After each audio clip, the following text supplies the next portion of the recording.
అందరికీ నమస్కారం. Welcome to అమ్మ చెప్పే కథలు. ఇవాళ మనం చెప్పుకోబోయే కథ పేరు రైతు తెలివి. అనగనగా ఒక ఊర్లో ఒక రైతు ఉన్నాడనమాట. ఆ రైతుకి 20 ఎకరాల పొలం ఉందన్నమాట.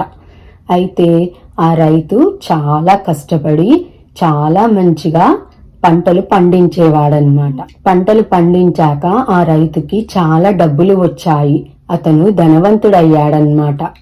ఇలా చాలా ఏళ్ళు గడిచాయి. రైతు చాలా ధనవంతుడు, చాలా మంచివాడు కూడా. కన్నా సహాయం కావలిస్తే సహాయం కూడా చేసేవాడు. తోచినంత సహాయం చేసేవాడు రైతు ముసలివాడు అయ్యాడు. రైతుకి 5 కొడుకులు ఉన్నారు.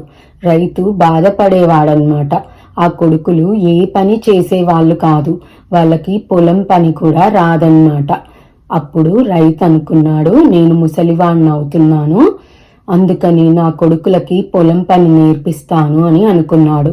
కానీ వాళ్ళు ఎన్నడూ ఉత్సాహం చూపించలేదు పని నేర్చుకోవడానికి. ఒకరోజు రైతు తన 5 కొడుకులని పిలిచి వాళ్లకు చెప్పాడు, నాయనా, నేను ముసలివాడినయ్యాను, ఇంకా నేను పని చెయ్యలేను. మీకోసమని నేను బంగారం దాచాను మన 20 ఎకరాల పొలంలో. నేను చనిపోయాక మీరు తీసుకోండి అని చెప్పేసి రైతు చనిపోయాడనమాట. రైతు చనిపోయాక 5 కొడుకులు చాలా సంబరపడిపోయారు. నాన్నగారు మన కోసం పొలంలో బంగారాన్ని దాచారు, ఆ డబ్బుతో మనం చాలా హాయిగా బ్రతకొచ్చు అని చాలా సంతోషపడ్డారనమాట. వాళ్ళ నాన్నగారు చనిపోగానే వాళ్ళ కొడుకులు పొలానికి వెళ్లి పారపెట్టి మొత్తం తవ్వడం మొదలు పెట్టారు. కానీ వాళ్లకు ఏ బంగారము దొరకలేదు. ఇంకా సరే, చేసేది ఏమీ లేదు అని 5 అనుకున్నారనమాట. అనుకొని సరే, ఎలాగూ తవ్వాము, అందులో విత్తనాలు వేస్తే గనక పంట పండుతుంది కదా అని ఆ 5 అనుకొని విత్తనాలు వేశారు. అప్పుడు చాలా పంట పండిందన్నమాట. ఆ పంటను చూసి 5 చాలా సంతోషపడ్డారు.